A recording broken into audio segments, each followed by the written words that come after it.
The Mets began a 9-game homestand, and apparently they didn't spit on that thing. They spit on a lot of walks, 11 of them Thursday, losing a series to the last place A's. I've been positive. I've tried to keep it positive, but now I'm pissed off. We'll talk about the awful West Coast trip, the awful series against Oakland, and what needs to change if the Mets want to keep themselves in this bleak playoff race. We'll do that with my old amazing but true co-host, or former co-host, because he doesn't like when I call him old. It's Nelson Figueroa. It's all coming up next on the Sick Podcast, Mets Magic. Turn up your volume. Because you're about to listen to the Sick Podcast. Mets Magic with Jake Brown.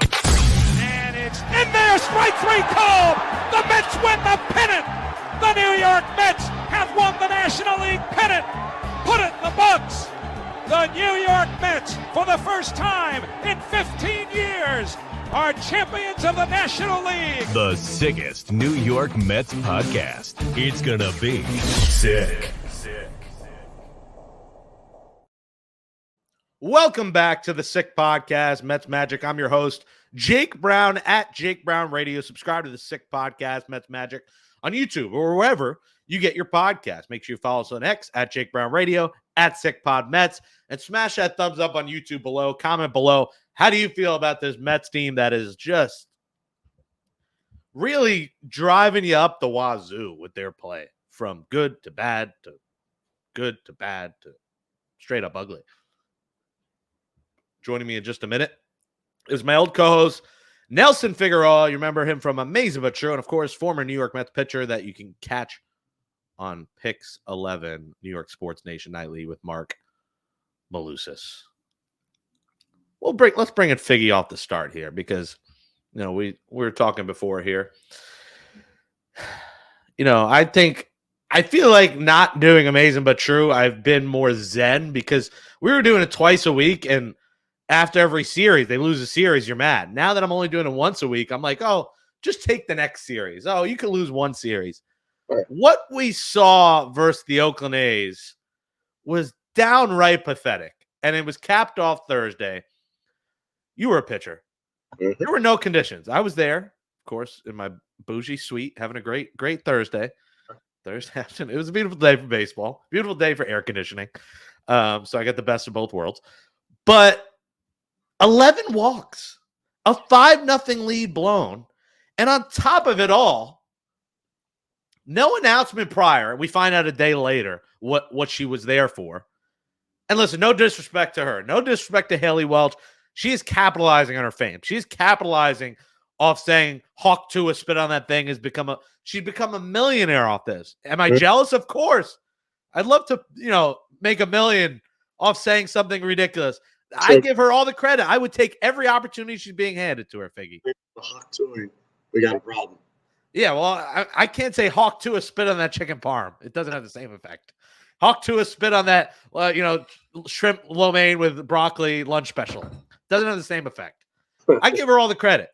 I blame the Mets for, in a series you need to win, in a week you're selling $4 tickets. And listen, we learned that it went, Figgy, to a good cause, vet dogs. She ended up being there for a great reason, and I give her credit for that. Basically, matching war veterans with dogs for a forever home. Vetdogs.org is the site, but no one knew that going in. They introduced her as viral sensation, and it's camp day. There's children everywhere. Hey, camp counselor Betty, who's Haley Welch? And then they go to Hawk Tuah. They go to TikTok and see Hawk Tuah.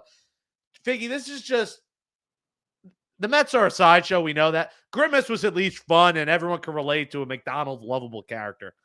A girl who talked about blowing a dick and it went viral and blew up. Sorry to get profane here on Mets Magic. She performed her own magic. Fellatio.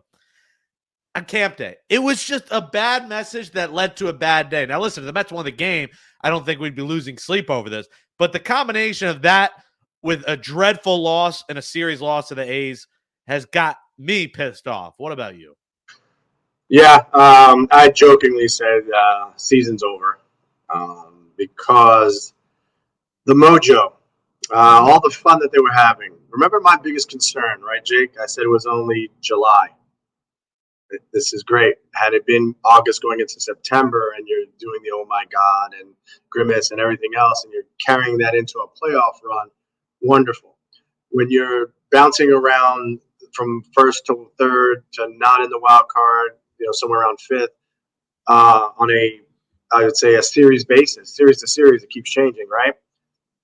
It's very concerning at the way that they're losing ball games. It's very concerning at the competition that they're losing against. You're supposed to play to the level of your competition.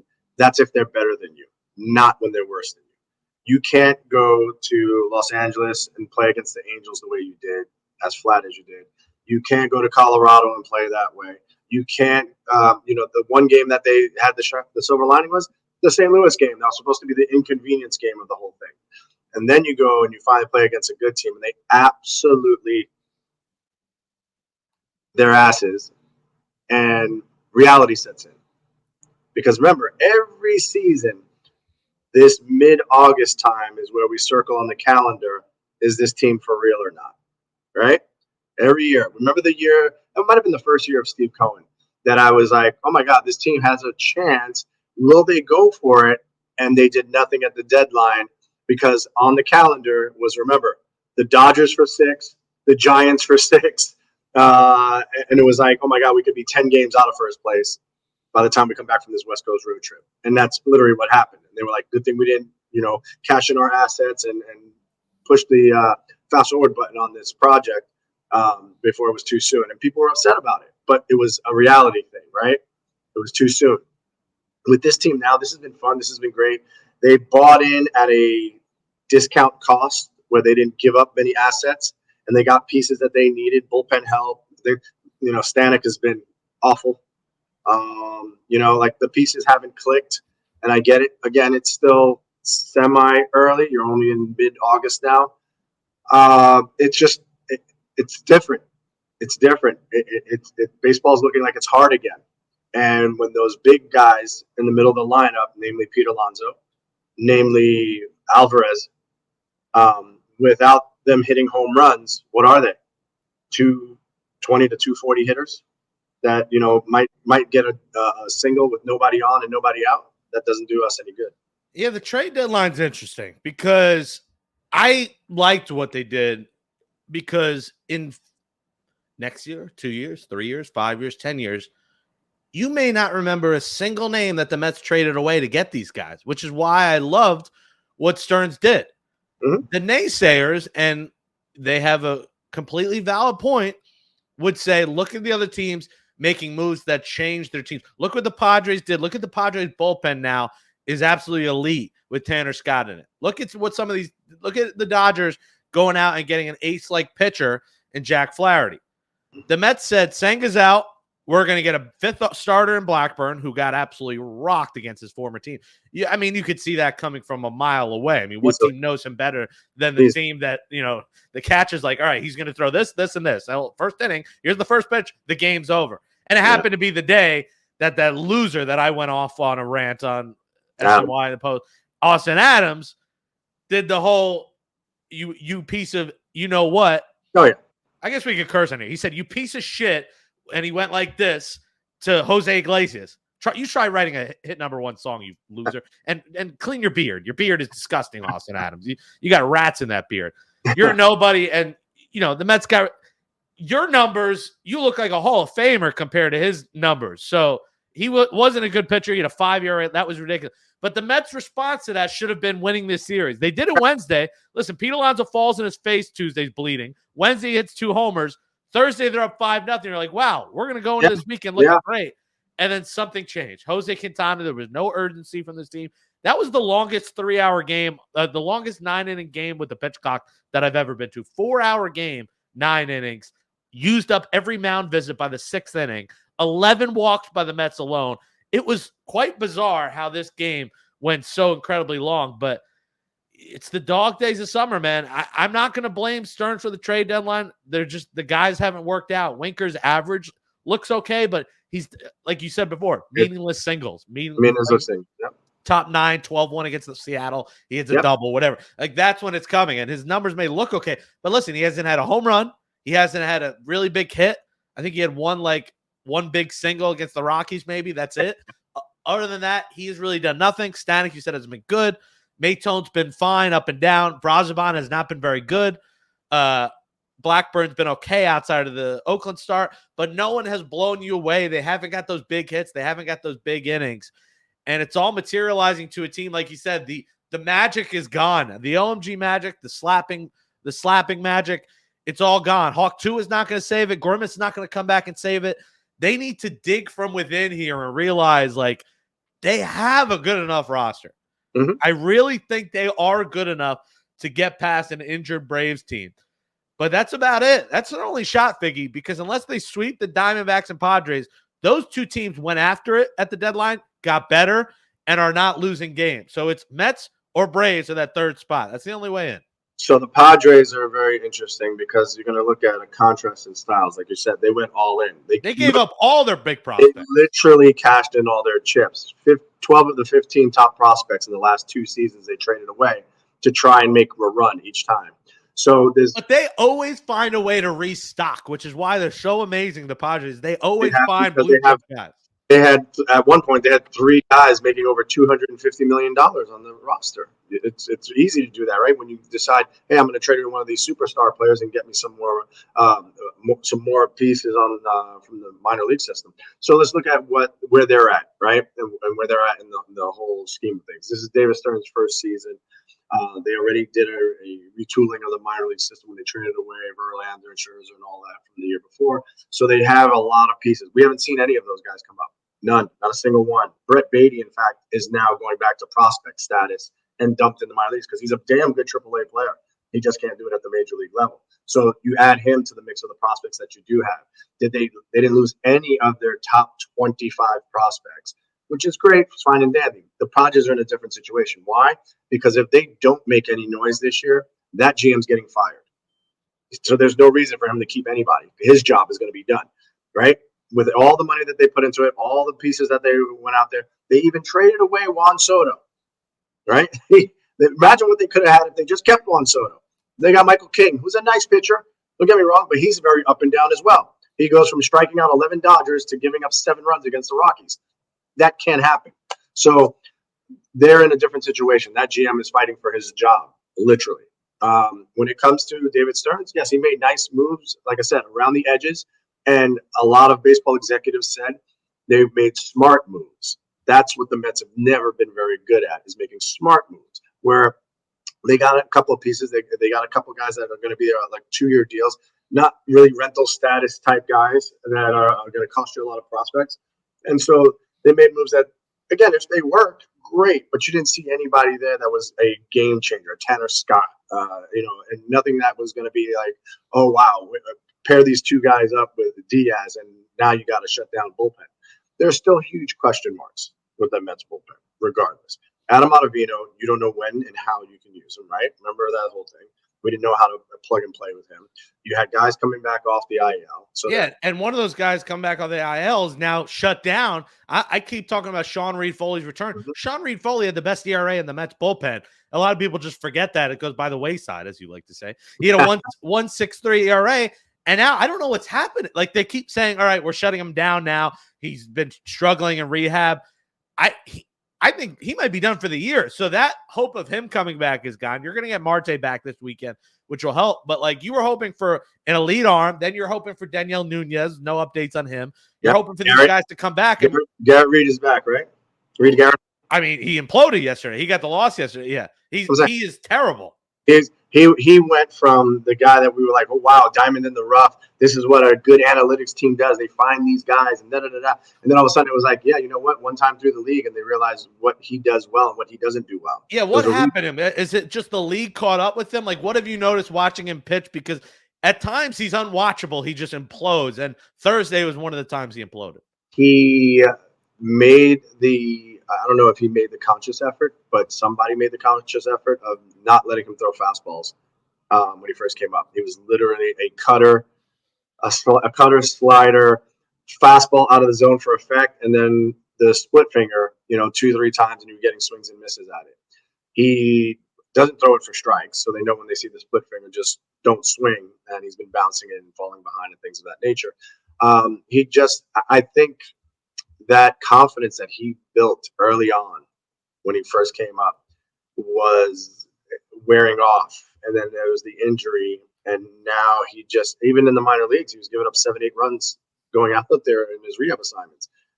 That's not really good for your confidence when you can't get out minor league hitters. And then he comes up, and like we saw yesterday, it's one of those situations where I wouldn't say he's a one-trick pony, but he has to be able to make adjustments because the league's going to make adjustments. And not like the guy doesn't throw 97 to 99 at times, but he had thrown too much middle of the plate, doesn't throw to the very corners of the strike zone and expand the strike zone, and then be able to throw that split finger where it looks like a strike and then it's a ball. Until he gets back to that, he's just an average pitcher, and that's one of the reasons why they got him, and he was a minor leaguer and all those different things. I just hate that they force him down our throats in like a game that got tight because listen, Quintana, he wasn't good, but the only thing he gave up was other than the grand slam, he just didn't have great control. But outside of that, I just don't get Garrett in a one-run game in a big spot when we talk about these other relievers they added. Like if Mato and Stanek are your big additions, show me them. I'd rather see them implode and see you go out with the guys that you went for than throwing Reed Garrett at me coming off an injury. Well, remember, Reed Garrett was their closer when Diaz went out, so they liked him in high leverage situations. And that, how many times have you heard me say over our years on Amazing But True that, yeah, this guy's doing really good until they put him in meaningful situations. Everybody's fantastic pitching to the 7, 8, and 9 guys in the 8th inning of a meaningless game. Then all of a sudden, when they're like, wow, this guy's got a 1-point-something ERA, we're going to start using him with bases loaded and the 4-hole hitter up. It's a game changer, right? All of a sudden, that everything tightens up. It's not the same as I got nothing to lose. You start going out there with the idea of I have everything to lose. That is the big part for a guy like Reed Garrett. He's not an established major leaguer. He's not on a multi-year contract. He realizes the way that he was pitching was putting him on that trajectory to finally feel comfortable about being in the big leagues. And what we've seen since is night and day. I mean, you can look at a guy across town in Clay Holmes. His first 10 outings, he had a 0 ERA and 10 saves. And then since then, he had a 6.5 ERA, and he's in a contract year. So it can turn just like that. Doesn't matter the quality of the pitcher or how long he's been in the big leagues. That's the nature of the beast, especially when you're a reliever like that. When you have the kind of stuff that moves in and out of the zone, all of a sudden hitters go up there with the mentality of be patient and get something to hit. And the gift and the curse is that you have so much movement. It's either a ball, should be a swing and a miss, but if they don't swing and there's no miss, then it's a ball out of the hand, and you wind up walking a lot of guys and get yourself in trouble. We're being forced Reed Garrett and Adam Ottavino. And Adam Ottavino is a guy that it seems like anyone who comes back, they're going to take his roster spot. Boom. They don't. Alex Young goes. At this point, I'd rather have Alex Young, the lefty up here, than Adam Ottavino. And you get you have Danny Young and Alex Young, and they're both lefties. And it's the law firm, the Mets law firm for Tuah Girl. That's their lawyer, Young and Young Associates. But Ottavino over the weekend, awful against Seattle, and that series was easily the worst series of the season for the Mets. They go 2. You're talking about 22-1, 22-1, embarrassing. Like the energy, right? Well, that was how many innings? 22 innings without scoring a run. You felt the energy. Every time Seattle was up, you felt the energy, the way they played defense. They were look at Victor Robles wound up getting a contract extension thanks to the Mets. Hours after talking about his stupid pet monkeys. Yeah, he winds up getting a contract extension, and I mean that just tells you like a vibe is a very powerful thing. It permeates. It goes through the team. They made moves again to try and make themselves. They're a first place team going out there and fighting and clawing and getting themselves in the right direction. They have an unbelievable starting rotation who absolutely dismantled the Mets through the first 6 innings of each game. And then you see, of course, just the lethargic at bats. I can't say it enough. Like they go through spurts with this team, and you're saying we're waiting for Pete Alonso to have his moment. He's on pace to hit 40 home runs. I mean, he's not though. Why did he say that? He's not. What school of math did he go to that he thought he was on pace for 40 home runs? That pissed me off. And, I've been on the train of do not bring back Pete Alonso. He's not a leader. He says stupid shit like that makes me so mad because, one, it's not true. Two, it sounds so selfish. Every time, this man needs some media training. I know he's not the brightest. He's not the smartest guy. But what was the situation? He was like, well, I don't know. I forgot what situation it was when they asked him.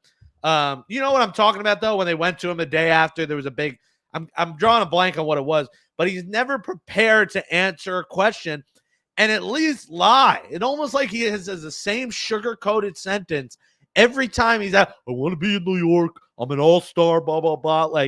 Say, I suck this year. I need to be better and take some freaking accountability because if you're the Mets, there's no chance in hell you offer him a massive contract. He's hitting under 200 with runners in scoring position. He's easily the least clutch hitter on this team. He's not a captain. This is the New York Lindors. It's not the New York Alonsos. Francisco Lindor is the leader and the captain on this team. And if there's a co-captain, it's Brandon Nimmo. It's not Pete Alonso. If I'm the Mets, I don't even know if I give him an offer. And if you do, maybe it's 2 years, $50 million. I'm not touching 9 figures with Pete Alonso. Interesting. So, yeah, we've seen this this monkey get on people's back in a contract year before. Michael Conforto, who was, for all accounts and purposes, when he came up that first season, he was the second coming of everything you had ever hoped for in a Mets uniform. The guy had one of the sweetest swings, hit the ball over the ballpark, had power, could hit for average. It was we after his first 188 games, remember at SNY, we put him up there. He had better numbers than Mike Trout even.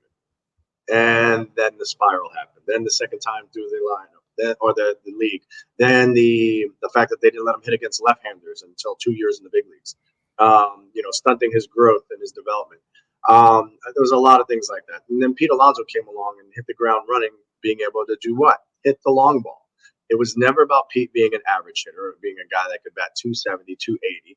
He's a 250 hitter, which means 1 for 4, and you're hoping that one of those that 1 for 4 is going to be an extra base hit with an RBI. If you can do that, then we can live with it. And he has been that guy for most of his career, other than the COVID year. He was 40 home runs and 110 RBIs. So it's nothing that we should just say, oh, well, he's not worth the money. Look around baseball. Look just over in Atlanta right now. Do you see how Olsen's doing? Olsen had 53 home runs last year, arguably the MVP of the league, if it wasn't for Acuna having a historic season like he did. The 40-70 club, whatever that one created. With the stolen base. Olsen this year is 21-62, hitting 230. So.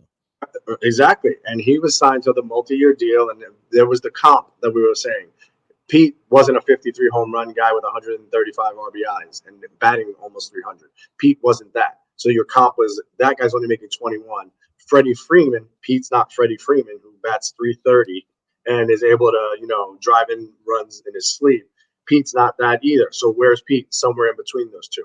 So Pete is going to get, and I know he's turned down before, supposedly, whatever it may have been. He's going to get somewhere between $25 and $27 million. And let him go to Seattle. Let him go to Houston. Let him go somewhere else. It sounds mean. And listen, he's had a nice Mets career, but I don't think he does enough to bring him in the long term.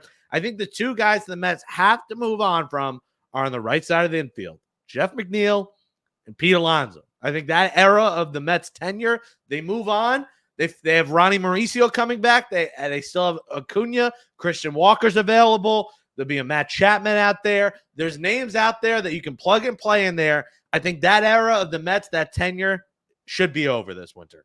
You might also be able to move Mark Vientos over to first base because he's not a third baseman. Yeah. He's not a third baseman. If they go the cheaper route, that's yes. His footwork is kind of is very suspect. He's always late on that little prep step that everybody does. If you watch the replays, you see everybody else is down and he's just getting up in the air. He's always seems like a step behind when it comes to defensively. He should probably be the DH if they don't bring back JD Martinez. And listen, though, I love the JD signing. I still like him. Yeah, he's been underwhelming. He had a good stretch of 6 weeks, but I feel like he's been very underwhelming. player of the week, player of the month, whatever it was. After that, all of a sudden he went slowly downhill and hasn't been doing much. That I told you, peaking too soon is just the worst thing because it gives you false hope. It gives you false hope because you have to be able to do what you just did in the months of June and July for another 3 months. That is so impossible to have happen. It is so hard to keep that pace. And some teams can do it. Some teams steamroll. I argued with Mark Malusis the other day that we're talking about all this different stuff, and even the Yankees. Do they have to win the division? Do they have to win the division? I go, ask the Atlanta Braves about winning the division, how much that has helped them in the playoffs in the last 2 years. They've won 103 games each year, and where have they been eliminated by the wild card team each time? It's not. There's no set formula to this thing, bro. You can wrap your head around it all you want to try to. There's no set formula. What happens is the team that gets in the hottest, works the hardest in that September, makes a run, finds themselves a song, and we'll go back. You know what was a song that carried somebody to a World Series? Baby Shark. Remember that? The Nationals with Baby Shark. Don't get that stuck in my head again. Parra carried them. They were bringing him in, and the Baby Shark song was going crazy. Juan Soto won the championship the year after they get rid of their best player in Bryce Harper. So it doesn't sit a formula of you have to add and get the highest paid players and do it. There's a chemistry that's involved with it and the grind of it all. I like what the Mets were doing. I like where the Mets have come to because now they had good experience, positive experiences. They had some really shitty ones in the beginning. There's enough positive experiences, ones in the middle to draw upon that they've got to play better. You cannot continue and afford to lose series to teams that are below you. You cannot. I feel like Senga going down really crushed this team. That literally is the proverbial. They shot themselves in the foot all in that one game. And for me, it was, man, I wonder if they're going to take him out or let him get a chance to go for that 10th strikeout. And I was torn because I said, he did fantastic. There's a big lead. Get him out of there. Then I said, just give him one chance at getting that. You couldn't take him out. It was the 6th inning. I mean, you couldn't take him out of the 6th inning. His pitch count wasn't high enough. I think he was at 80-something. I don't think it was time to take him out. It doesn't matter. Why couldn't you? I don't give a damn about what he did. First game, he did everything he could possibly do. Not sure. You go out on a positive.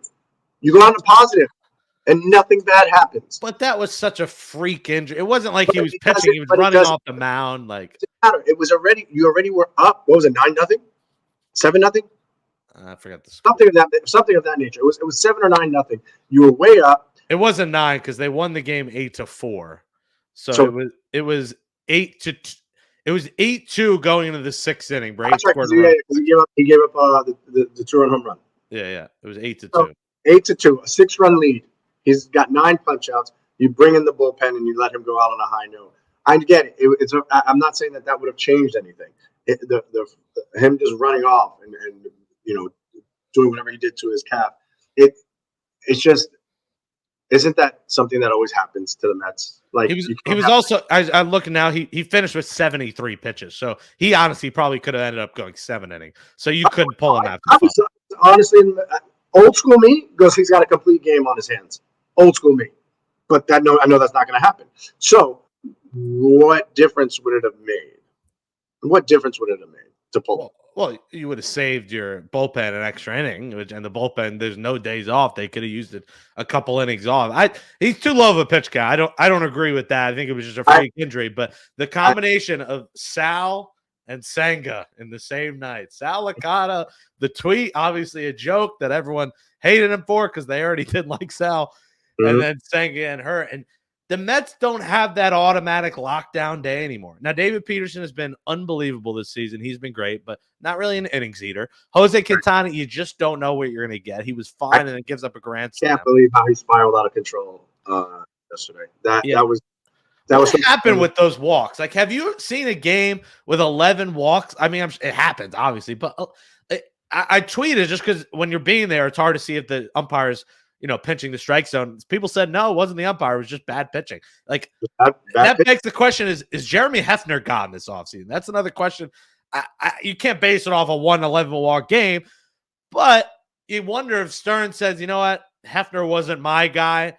I gave him his year with Mendoza. I'm going to move on from Hefner. Yeah, that's a very good point because we have talked about this a bunch of different times.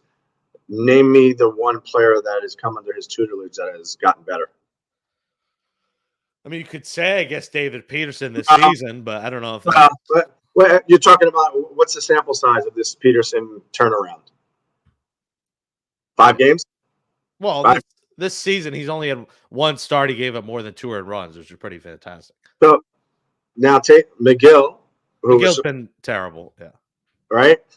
There hasn't been one pitcher that I said, oh my God, he's gotten better under his tutelage. And the other guys that have come in were veteran guys, a guy like Quintana, where you're not going to really be able to do much. He is what he is. He's not going to reshape his arsenal or a guy that you bring along and you're saying, wow, look at it. Budo has been great. Nunez has been great, but they were kind of, those guys came up in the minor leagues and just hit the ground running. There wasn't anything that, oh my God, they took their lumps and he fixed them. So I don't know. I think that's another thing is you got to do you get comfortable? It'll be interesting to see because David Stearns, again, he has no ties to any of this, right? He has no ties to it. So he has no ties to Pete. He really doesn't. And if he wants to let Pete walk because he can literally put out a statement that says for all the reasons why, that they think that Pete's in a decline, his power, whatever it is, he's striking out a ton, all that, they could say they gave him an offer and they can lowball them if they want, but say they gave him an offer. I don't know. It'll be really interesting to see what he does in the offseason. But in the meantime, again. Yeah, let's save that because I think we're still in a playoff race for now. Still in a playoff race. 2 out. They went on that West Coast trip, and before they left, I said they had to go at least 500 to stay relevant, right? They went less than 500. When they left, they were a half game back. When they came back, they were a half game back. So they didn't lose any ground during that whole time. Although what they lost was the mojo. That West Coast trip that Luis Severino said was the longest trip he's ever been on in his life, they acted as if it was so much burden to them. They made a lot of excuses, yeah. Against the lowly Rockies, the lowly Angels, beat the Cardinals who had made some moves and are in a playoff race, and you show what you're made of on that game. And then you go to Seattle and just lifeless, bat after bat, just getting punched out, tickets getting punched left and right. But see, I rode that excuse thing because I get it. They were in 4 different time zones from New York to West to Central to West. Like I said, come back, take care of business. To come out and not only lose the first game 9-4, but blow an afternoon game, spit on that thing, 5-0, and lose. And then you had to get closed out by a guy you wish you had, and Mason Miller throwing gas at 103, and lose that way. I mean, 45 pitches deep. Yeah, and he was walking a few guys. I was like, maybe he'll walk a run in. Yeah, I thought he was going to walk a guy in, and have twice Edwin Diaz pitching the series in non-safe situation. Like it just didn't feel right with the light show Tuesday, the light show Thursday, no safe situation. I want to say, all right, sweep the Marlins now, but can they sweep anyone? This team doesn't put enough consistent stretches together in the past 4 weeks that makes me think that they're going to get to the Braves. They have this horrible Padres, D-backs, West Coast trip, and then the White Sox, who knows, who beat the Yankees. Maybe with the Mets' luck, they'll end up taking 2 out of 3 from the Mets, the stupid White Sox, as they chase the 1962 40 and 120 Mets record breaker. I want to say, all right, I still believe turn it around, but they're not giving us many reasons, Figgy, to do that. And it was, for me, it was like, all right, come home, get these guys back. Well, one of those guys not coming back now, Reed Foley. Marte's going to come back, but how are they going to, distribute the playing time? Does he play every game versus lefties? Winker plays versus righties, and then if they bring in a lefty, they pinch it with the other guy. Like, how are they going to work that? Is he a big enough impact bat that he's going to carry them? Because, he's a spark plug at times offensively. He gets on, steals bases, but he's not exactly a defensive spark plug. He's not exactly this raw guy, Starling Marte, where he's OMGing your face off. I don't know if he's a big enough impact player. If he's the 2022 Starling Marte, he might be. Right. But I don't know if that one bat's got me like feeling like, all right, we're going to sweep the Marlins. We're going to take 2 out of 3 from the Orioles. We're going to take 3 out of 4 from the Padres. We're going to take 2 out of 3 from the Diamondbacks. I just think we're in that part of like the realistic side of this season is starting to come out, and it's going downhill and downhill. and we're in this meddling feeling of we went into the season with not much expectations, fighting for a playoff spot. That's what they're doing. But to go from the highest of highs and Grimace and OMG to taking over a wildcard spot, to that Senga Friday taking over the top wildcard spot over the Braves, to spanking them, to now being a middling team that's right around 500. It's just like they sucked the soul out of me. Sorry, Hawk Tuah Girl. They sucked the soul out of me after such a fun little stretch. And like, I want to say, oh, the season's been fun. They gave me enough fun.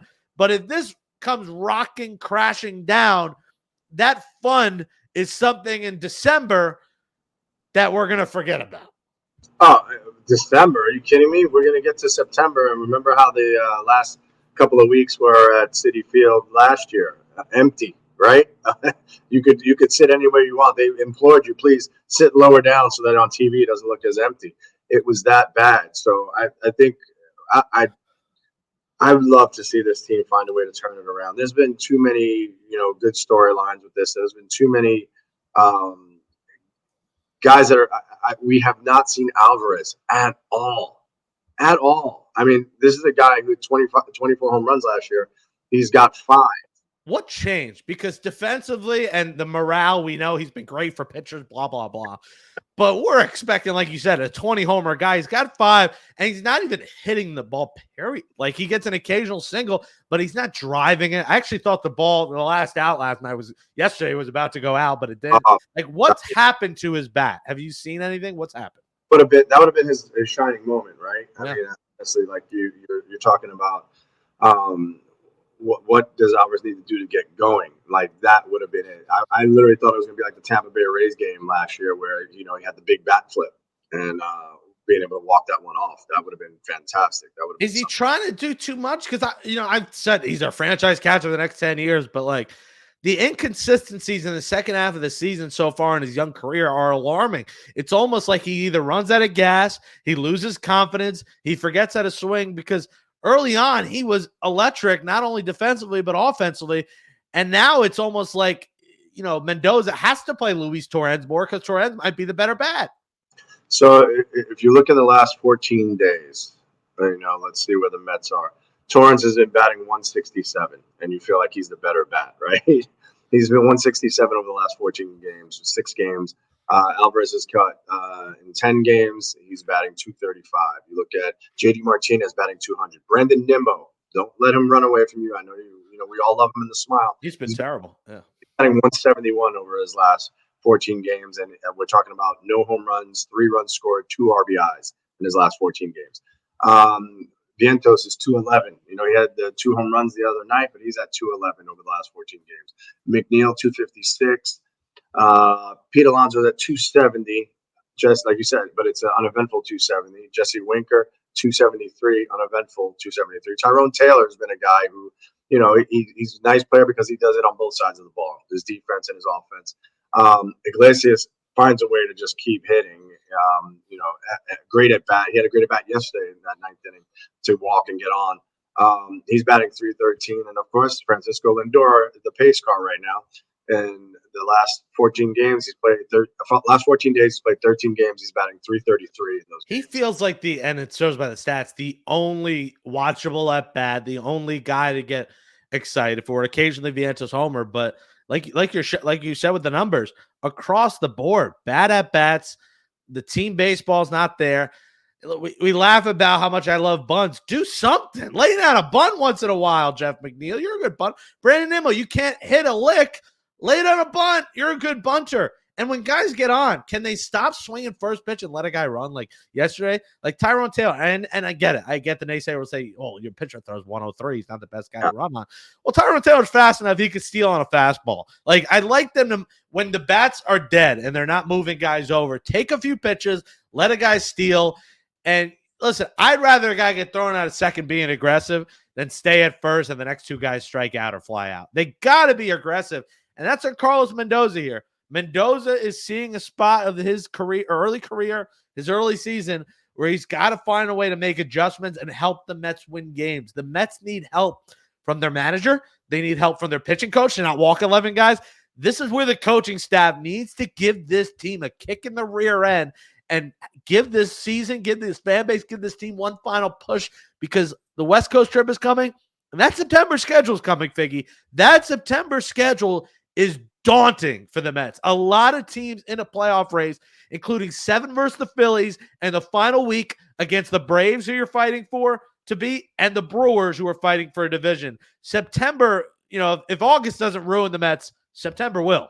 Yeah, that's remember we always talk about this. Somebody that sits there and he's looking just at the schedule and looking at the matchups and kind of just casually predicting what he thinks is going to happen. I mean, you could literally punch out the last 2 weeks of the games, and 14 games, you're looking at 10 losses. You could easily do that, and it's all for naught, right? All the things that you did going up to that end are all for naught. But this team has to find a way to fight. They showed some fight already. They've shown the ability to fight and come back. They've shown the ability to band together. So yes, Carlos Mendoza. We keep talking about the players not having their signature moment on the season. Carlos Mendoza needs a signature moment, and I think this is it. This is where he has to call the meeting. No one managers hate calling meetings. They hate it, because there's always like, was it the meeting? Was it not the meeting? Was the meeting too much? Was there too much pressure on the players? He wants to call the meeting to be like, let them know that they still have the guys. There's nobody coming in. They have the guys in place that they have. They've got to find a way to play winning baseball again. They know they can do it. We talked about the depth of this lineup and all these things. Bader has been a godsend at the bottom of the lineup. I haven't seen that lately. I haven't seen those quality at bats. I haven't seen the fact that you could survive Pete going 0 for 4 with 4 punch outs now because Nimmo and Lindor are doing it up at the top. So it's a combination of things, and I get it. It's tiring to travel 4 cities. 3 days, the whole 9 yards. At the same time, you're traveling on a private plane. You're going into a 5-star hotel. You can order room service of the highest of calibers and get all the rest you want. You don't have to be at the ballpark at 1 o'clock to get ready for a 7 o'clock game. It's different. It's not as daunting as having to ride the rails in the old days, or you need load management. Baseball is tough. It's a long season, but this is what you play for. You play to put yourself in a position, and they're still in the hunt. They're still in the hunt. It's just the direction that this team is going. The arrow is pointing downward. And if you can't get by this part of the season with showing fight, then that September schedule, not just daunting, it's the knockout punch waiting because you just got past everybody else. Carlos Mendoza, send a message. Kick this team in the rear end. Do the spank. Do the spank back. Get thrown out of a game. Spark plug this team. Candelita's not writing another hit song this weekend. The turnaround has to start tonight at Citi Field. The spark plug, it's fireworks night. The same time with Senga. When the season went downhill, it was Senga getting hurt on fireworks night. Well, now you get fireworks redemption tonight, Friday, August 16th, 2024 in Queens. Your new season begins now. And if not, it's going to be too late. And it'll be a ghost town in September once again. And nobody wants that after Grimace, after OMG, after this team showed us the fight that they have. It's time to fight back. Don't let the A's, Austin Adams, the West Coast trip, hot days of summer, bad cleats for JD Martinez, every excuse maker in the book, bring this season to a fault, bring this season to a halt. It's time now to win games. But not only win games, it's time to sweep teams. Go out and sweep the Marlins and then win a series against the first place Orioles. You got to beat good teams, and you really got to beat bad teams. He's Nelson Figueroa. You catch him on New York Sports Nation Nightly, 7 p.m. weekdays. The Mets season's still going. I'll have an announcement next week, probably on my own YouTube. Not a good one about my life, so stay tuned for that. Yeah, end of an era. I'll say that, but I'll save it for next week. Figgy, always appreciate you coming on. I know you're up in, what are you doing? Fantasy camp up in Syracuse. Mets fantasy mini camp, a 4-day camp up here in Syracuse for the guys that normally go down in November to do the whole week-long deal in Port St. Lucie. They come up here to see where they're at in their training for the year and see if they can hack it down at Port St. Lucie. So far, so good. A lot of fun. We played 2 games. We're 1-1. We had a pitcher's duel yesterday, 3-2 ball game. We lost, and then we won this morning 7-2, and we got a game at 4:00.